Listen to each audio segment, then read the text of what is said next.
when you're doing a cold sale, whether it's like you could be cold calling on the phone, hey, do you want to buy life insurance? Or it could be like I said, walking up to a person like in a bar or whatnot and being like, hey, can I get your number or whatever, or that situation. You have to elicit their criteria. You got to talk for a couple of minutes and see, like, are y'all even a good match?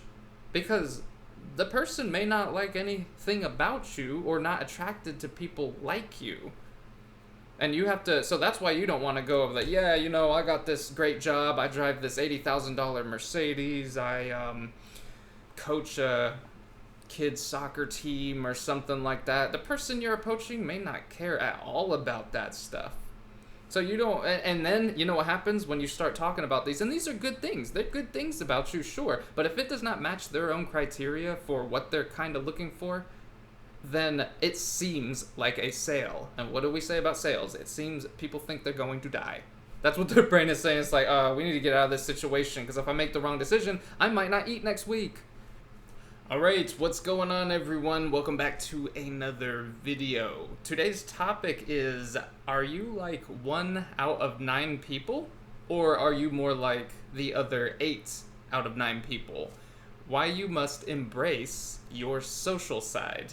Okay, so let's go ahead and dive into this, y'all. The 1 out of 9 and 8 out of 9 is a statistic that I have taken from Daniel Pink's book, To Sell is Human. All right, To Sell is Human. So it's a book about sales. It's a book about persuasion. It's a book about connecting people, all of those things. So let's talk about this. Are you 1 out of 9, or are you like the 8 out of 9, the other 8 out of 9? So the answer to that question is you're both, actually. Let me tell you what I mean. So in this book, a study was done that basically, through the study, it was found that especially in developed countries, in the United States primarily, but in other developed countries, 1 out of every 9 people is in sales as their primary job, or the way that they acquire money, a way that they make money. They're in sales, right? Whether they're in retail, whether they're a contractor, whether they're whatever it is. Okay, and the other 8 out of 9 are in different things. So they're like, okay, so 1 out of 9 people are in sales. And then Daniel Pink goes on to say that the other 8 out of 9 people, though, are also in sales. So really, it's everybody.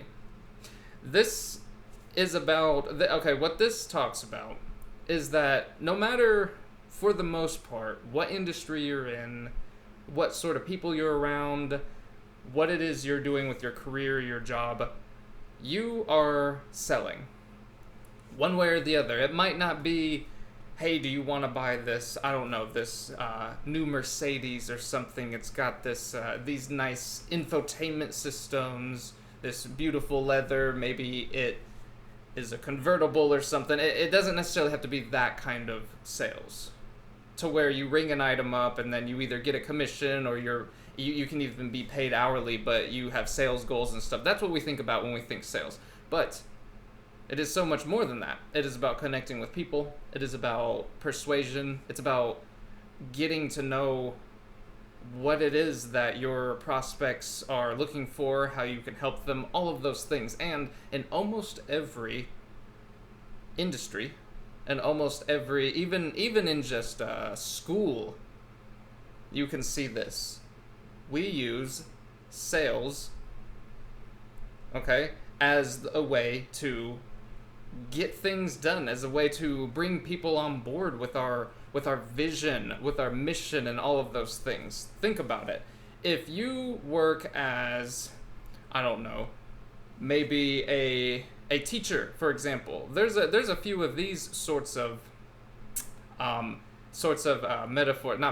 examples. There you go, in this book. Okay, and one of them that they say is like, hey, look, if you're a teacher, if you're an educator, whether it's K through 12, whether it's college or whatever it is, your job is to sell your prospects, your students, on the idea that your product, which is the education, which is the subject matter, is important.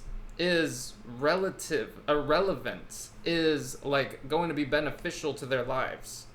And in that space of time that you have with them, that it is the best thing they could be possibly be doing with that time is learning whatever it is you're educating them on. So if you're a teacher or an educator or tutor or something like that, think about it. You have to basically convince the people that you are teaching that, hey, what I'm teaching is awesome. This is going to change your life. This, you need to know it because, yeah, it might be a little hard to learn at first. There might be that little bit of friction, but later on in life, it'll make your life better. It's an investment. It's a sacrifice now, learning something, so that later you have a wider field of knowledge and it will help you. Okay, so everyone can probably understand where I'm going with that. The same way that maybe somebody in a computer store or an electronics store or a car dealership or whatever you think of when you think of those traditional sales images and sales people, salesmen, saleswomen, and whatnot. The same way that they have to get their point and their enthusiasm across, you would have to do the same thing as an educator, because you have to persuade the people you are educating to pay attention, to do their homework, to buy into this idea that what it is you're doing together is worth their time, right? And so when you see it like that, everybody is in sales. Everybody is persuading people. Think about it this way. If you go to your boss and you are interested in getting a raise and that is your goal, for the most part, you're going to have to sell the fact that you are worthy of a raise. You're going to have to give them supporting evidence. Be like, hey, look, over the past year or two or whatever the timeline was, I improved efficiency with these aspects of the job. Maybe I actually sold more. Maybe you're in something that you hit sales goals, and like when you hit them, maybe you're like, hey, I would like a raise or a bonus or something, and that is your supporting evidence. Even though you're not selling something physical to your boss in the traditional sense, right? You are selling the idea. You are selling your idea. You are selling your vision to them. You got to convince them that you are worth the raise, that you are worth, I don't know, a different schedule. Maybe you want to be moved to a different department, or you want a promotion and take on new responsibility. That is going to require you to be able to connect with your boss and sell yourself. It's the same thing when you're just trying to get a damn job. You could be going in for interviews, or like I said, you could be getting another job inside of the same company that you have. You know how companies, like especially when they promote to different departments or to a higher tier level of responsibility, they'll have people put in an application again, even if they already know you sometimes. And if they don't, they're definitely going to interview you, especially if you're getting different bosses or something like that. You're going to get interviewed. And that interview is a sales situation. Period. So this is what Daniel Pink means when he talks about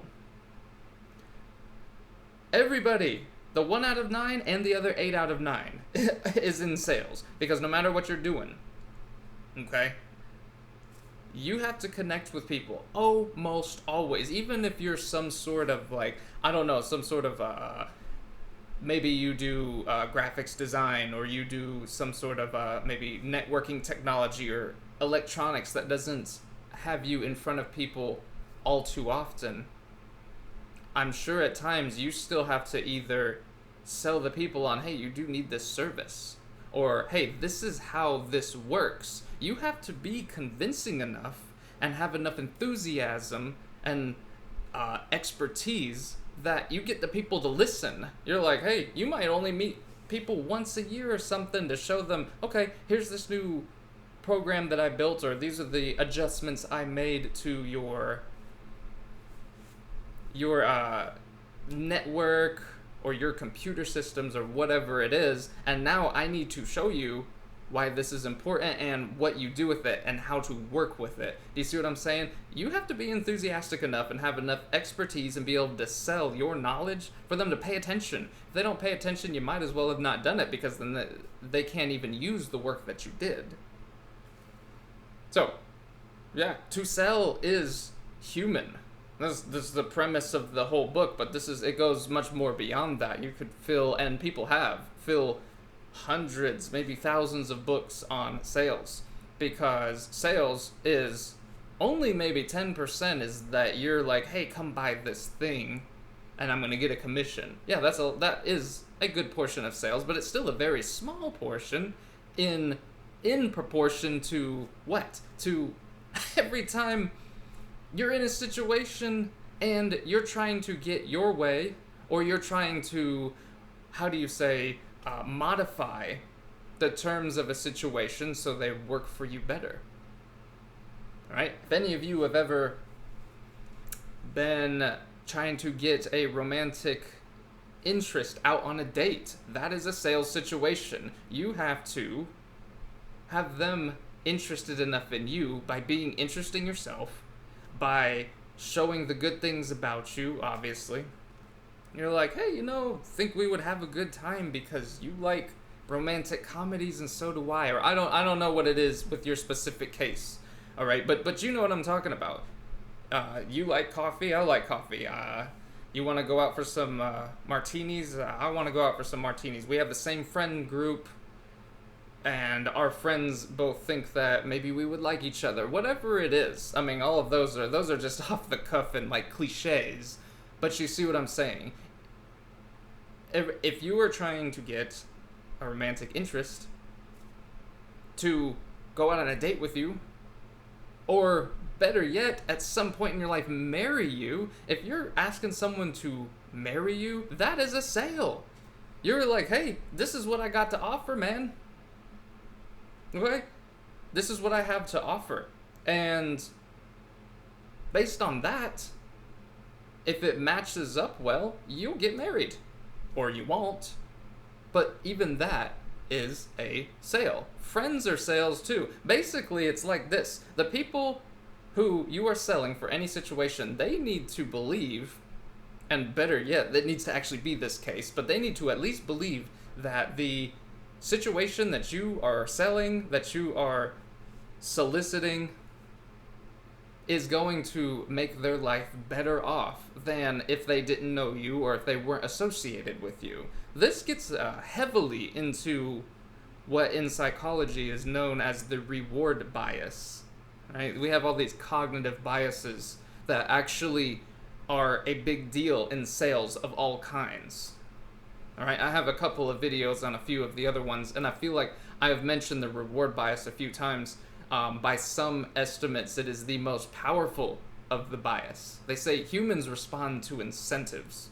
You don't want to go up to somebody and say, "Hey man, why don't you buy this $80,000 Mercedes because it's going to make me $6,000 in commissions." Yeah, sound like a good idea? You would never go up to somebody and lead with that, because that is not a reward, not for the prospect. That's the opposite of a reward. You're like, okay, so I'm spending $80,000 to give someone else money.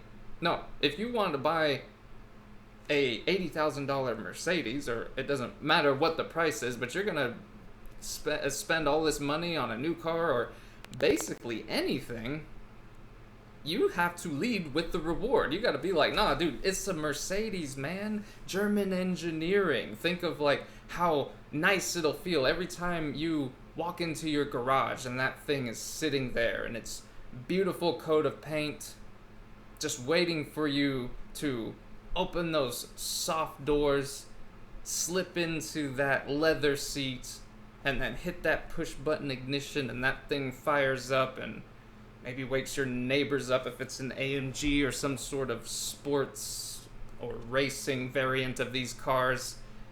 And you can, breathe a nice sigh of accomplishment that you have gotten somewhere in your life. And the car is basically an affirmation, a reaffirmation every day when you get into it that, hey, I'm getting somewhere. And then people see that. Maybe you don't care about people seeing it. Maybe you just like it. Maybe you just like the engineering. All right? And every time you get in that thing and you push the throttle, it's really quiet inside. You're going to know that, hey, this is the car for me. This is the experience for me. That this is a reaffirmation of all the good work that I have done. Right? It's like a trophy almost. Now you see how that is different. Now that might not close everybody. It depends on why they're buying it. They could be buying it because, oh yeah, my daddy and his daddy and or whoever have loved Mercedes and it's just in our blood or what. I don't know. It depends. You gotta kind of speak to their story, obviously. But did you see how what I did there was different than hey, buy this car because it'll give me a commission? No. We are talking about you going into your garage every morning and firing that bad boy up, even just seeing it there, that new car, those beautiful lines, the glistening paint and accenting on the car, the sculpture of the bodywork, the roar of the engine, the isolated cabin when you get in it, you can hardly hear anything. That when you run over little bumps in the road, you can barely feel them. It's got a nice and floaty suspension to where it's like, hey, dude, you can barely feel what you're driving over. It's a little isolated cabin, right? Those things are reward. Those things are, hey, this is what you, customer, are getting out of it. So that's why reward bias is so powerful. You gotta lead with what your prospect is going to get out of the situation, not what you're going to get out. A lot of people make that mistake. And this is with everything, not just with car sales, obviously. That's just one that we can all kind of wrap our head around. When people think sales, the first thing they think is like, oh, a sleazy car salesman or something like that. And there is a correctness in saying that. There are some sleazy salespeople out there. It's not all of them. And it's probably not even most of them, depending on where you are. I mean, in some places, maybe it is, but you see what I'm saying? Because remember, everybody is a salesperson. You don't want to go to your boss and being like, hey, I want a raise because I want more money. That's not the way you want to lead. It's clear that you want more money just when you said raise. So when they start doing their due diligence and asking about, okay, so what benefits have you brought the company or the organization or whatever it is? That's when you want to lead with these rewards. Like, hey, I feel like this is how I separate myself from the pack. I've improved efficiency. I've found ways that we're bleeding money a little bit, close those things up. We're a little bit faster with these things. Maybe I switch the programs we're using to ones that are both cheaper and better, or they're better for our specific workload. Do you see what I'm saying? I have trained so many people at work. I take on a little more responsibility than everybody else does because of my tenure or whatever the case is. See, that is leading with reward. You gotta tell them what's in it for them first. They're gonna know, with a lot of the things, they're gonna know what's in it for you. And it's not like I'm saying that everybody who is in a sales or a persuasive situation is talking about just themselves. Although you'll be surprised with how often people, either they lead with how it benefits them personally, which is a huge no-no, or they don't even get into how it benefits the prospect at all, or it's like much farther down the road, right? There's a thing that is done, like if it's a cold sale or you don't know somebody, like you're gonna know your boss probably. Now, a few people are gonna go to a boss above their own boss or two bosses above or something, and then get like some sort of and then get an interview from somebody else. That does happen especially when you're moving departments or you're gonna get a promotion and not just a raise. That's different. You might not have as much interaction and a history of working with this person, and we can get to something like that later. But for the most part, in if you're asking your boss for a raise or something, you know your boss, it's not really a cold sale, it's more of a warm sort of sale because they know who you are already, they know your story. They're probably going to know about whatever benefits that you have brought the company and stuff, but they're going to want to hear you say it too. And remember, these are busy people. Everybody's busy. You're busy. Your boss is definitely busy, so you got to remind them, you got to lead with those rewards. Now, with a cold sale, to where you don't know anything about somebody, the other thing you don't want to go overboard.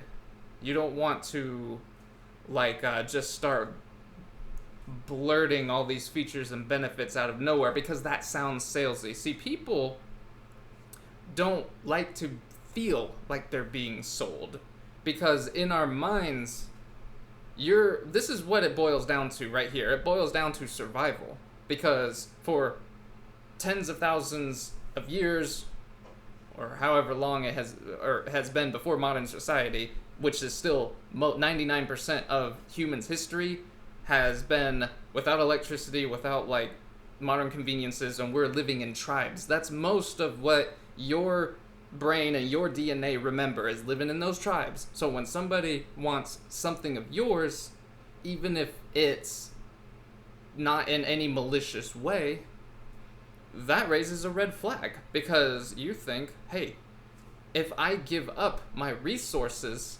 and I don't have them later and I actually need them, I might die.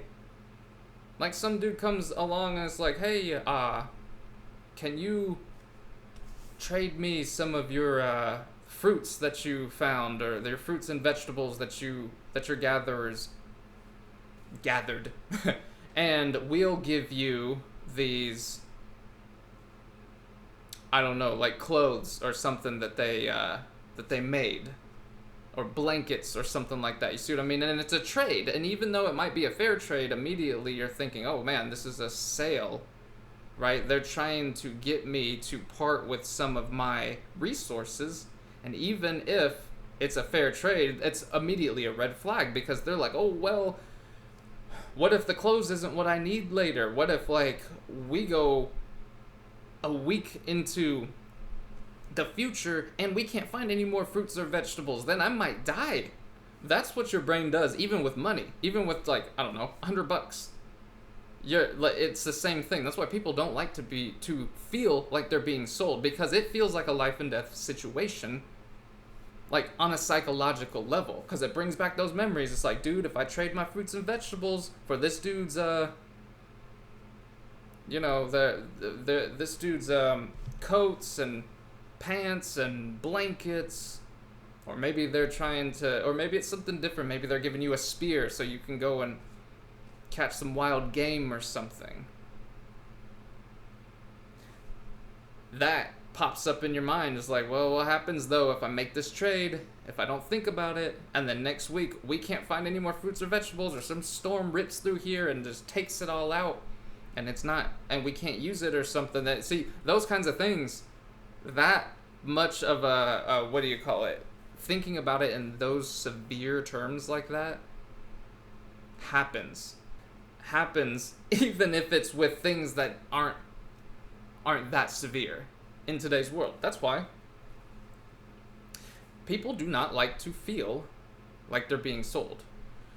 Now, to be sold in a artful way, because it's an art, it's a dance, it's like you have to move with the rhythm of your prospects. And we talked about warm and cold. A cold situation would be more of those, somebody you didn't know, approaching somebody at a bar that you think is cute and just talking to them. Cold works still, it does, but you have to do a little different. You gotta elicit their criteria a little. You gotta find out a little bit about who they are. What is it that they're looking for? When it's your boss and you're asking for that raise, it's warm or even hot in a sales situation already, because you already know them. You already know 90% probably of what's going to make that person happy in that situation. When you're doing a cold sale, whether it's you could be cold calling on the phone, hey, do you want to buy life insurance? Or it could be like I said, walking up to a person in a bar or whatnot and being like, hey,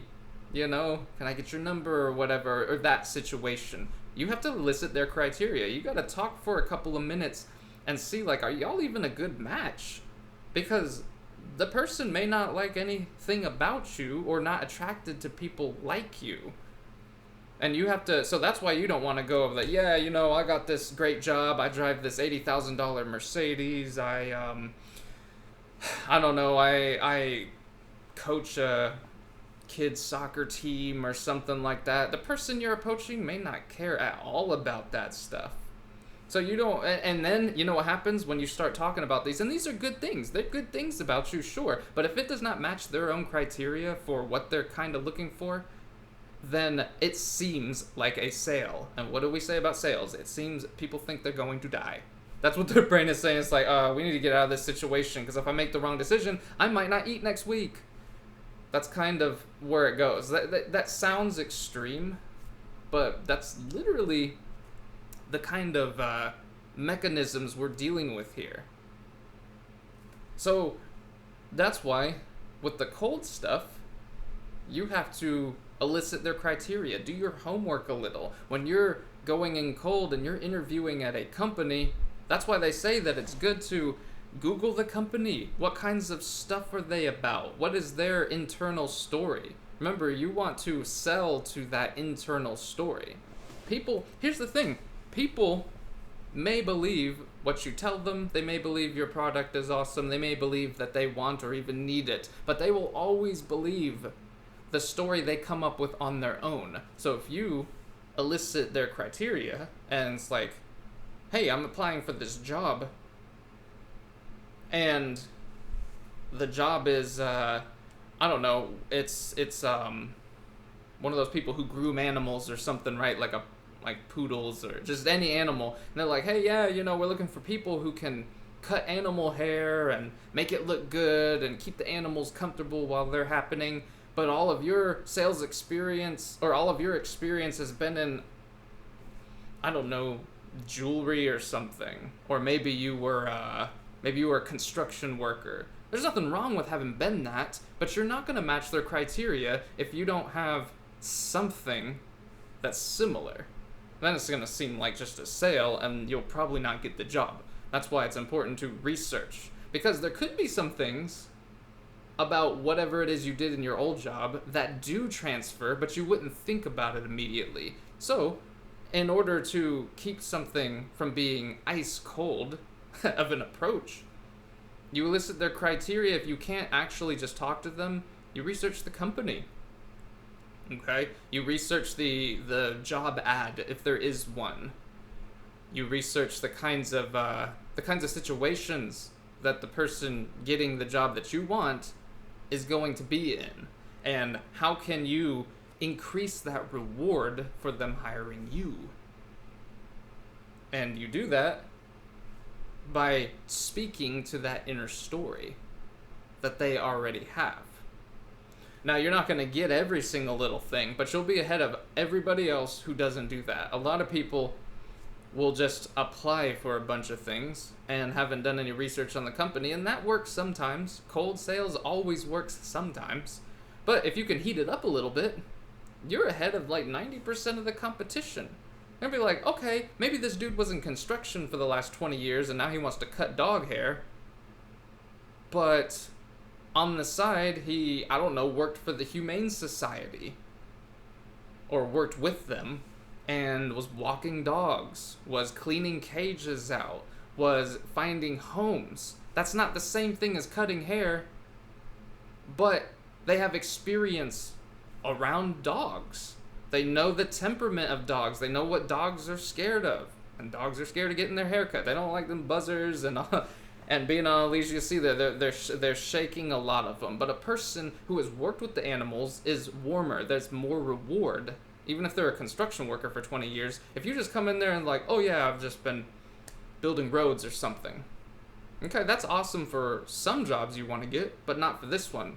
But then you do your homework and you're like, oh, you know, they also like these qualities.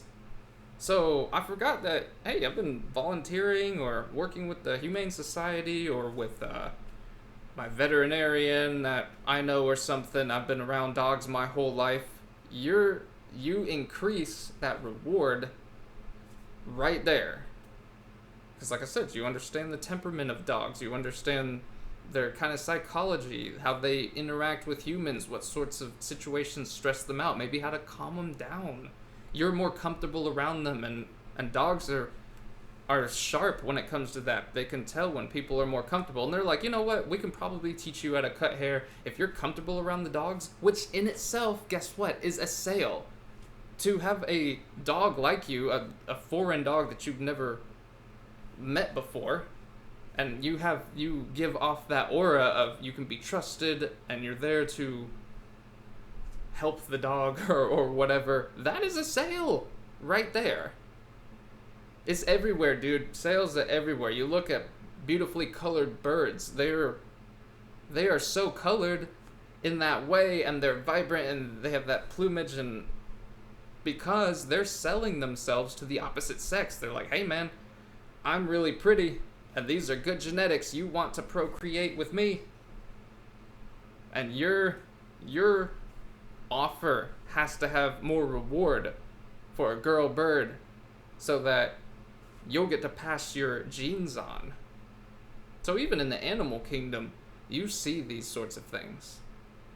Alright? So remember, like, are you part of the 1 out of 9, or are you the other 8 out of 9? It doesn't matter. Because everybody has to sell.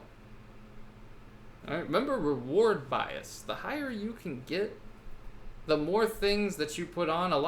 In a lot of books I read that are on sales and persuasion and stuff like that, they're like, hey, a lot of times people need to just promise more. You also need to deliver, but you gotta remember to promise more. More reward. Like I said, you don't want to go in there and just be like, oh, you get this and this and this and this. No, especially with something cold. That's not what you want to do. You're gonna come off salesy, and that's going to just kill the deal. But when you get into the conversation, you bring up all of those things that are awesome about your thing. Remember that thing I just did about the Mercedes or whatever in your garage or something? That's probably not the smoothest. Like if I worked for a Mercedes dealer or something like that, I would have more information about the cars and be able to weave it in more poetically. But what I did was much better than, like I said, like, hey, buy a Mercedes because everybody knows what a Mercedes is and they're nice cars. That is like a cold ass approach. That doesn't tell the person almost anything. It doesn't give them a, hey, how is this going to improve my life sort of deal. Reward. Promise more as you get into it. There is an art to this. So as you get into it, just like the dude who was a construction worker and he started shaving poodles. If he just went in there like, yeah, I'm a really hard worker because I've been in construction and I don't mind working long hours or dealing with the weather or whatever it is, and that's all that, and I understand how to build roads and what tarmac is or asphalt or I don't know, whatever the stuff is. That isn't as good of a sale as like, hey, let me tell you about, like, I do have that, but also I wanted to get into this because I understand dogs, dude. I've been working with a lot of different kinds of dogs, a lot of which don't even have homes, so it's even more important that they feel comfortable around me because they don't have that stable base. That is ratcheting up those rewards. It's promising more. Now, it needs to be things that are actually about you. Obviously, you don't want to overpromise and underdeliver. That's not something you want to get into because that'll kill your reputation. All right, that's part of your sales repertoire, is your reputation. But you want to, with the things like be prepared. Fortune favors that prepared mind, and increase that reward bias. It's all about like selling. And the other thing that I was saying is speak to that inner story that people have going on right now. If you're approaching like a man or a woman or whatever it is at a bar, you think they're cute and stuff, dude, you probably don't have to say that. It doesn't hurt with some people. People are different. There's no blanket statement here. Some people really like that flattery. In fact, all people do a little bit, but a lot of people don't like it if you lead with that. Right? People are different. You got some people that love that, hey, you're beautiful, you're so cute, you're one of the most beautiful people. That will work sometimes, all right? But what I'm saying is, like, if you can kind of find out a little about them, start talking to them. Just the fact that you approach them, it implies you think they are good looking. People don't generally approach people that they're like, dude, that dude's a mess. Or that girl is like, I don't know what the hell she thinks she's wearing. She's mismatching and got too much makeup on, or cutting her hair weird, or whatever. You know? People don't approach people that they would say those things about in a romantic context. So it's going to imply that you find them attractive. You usually don't have to lead with that. You want to, like, start up a conversation and get to know that inner story, and then talk to them about it.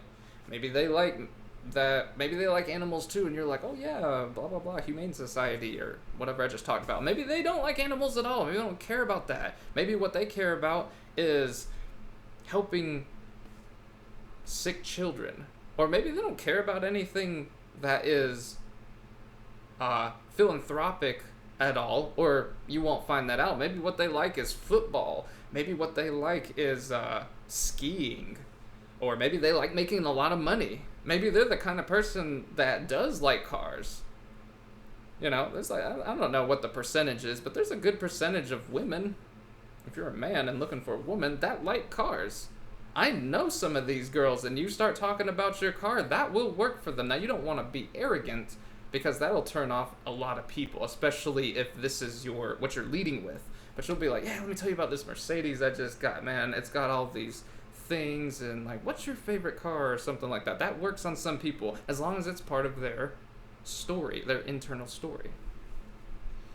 Alright? So, remember, to sell is human, says Daniel Pink. Great book. Definitely recommend it. It's important to remember not only to sell as human, but you have to have that, you have to increase that reward for people. And you gotta decrease too, I forgot to mention this, you gotta decrease punishment. Punishment bias is another thing. Alright? You increase and you decrease punishment. You increase punishment by doing this, to be like, hey, you know, if your car is making some weird noises and you haven't got it checked in a while, you probably should get it checked. As a professional, I need to tell you this, because if it goes too long, it's going to be worse. That is increasing the punishment, or the, I forgot what they called it, but the punishment bias. I think there's another word for it. That's okay to do, to make some pains hurt a little bit more, because you're like, hey, you don't want it to get to a real pain. Then you're going to be in trouble. But you also decrease punishment by being like, hey, when you're with me, or whatever I'm offering, whether that's the job or the date or the something you're literally selling, or the promotion you're trying to get, you're like, hey, by working with me, you have less risk with all of these things. More opportunity, more growth, more innovation, more romance, more whatever, and less like loneliness and less inefficiency. And you see, you can reduce the amount of punishment, increase the reward, and with some things, increase the punishment psychologically. Be like, hey, you need to get that car checked out, dude. It's making some weird noises. You're at 150,000 miles, bro. Okay? So, So, yeah, that's what I have for y'all here. Please do remember to like, share, subscribe, do all the stuff that does really help me out. And, yeah, keep in mind, for whatever you're doing in life, sales, everything is sales. Okay? So, thank y'all so much for being here, and have a beautiful day.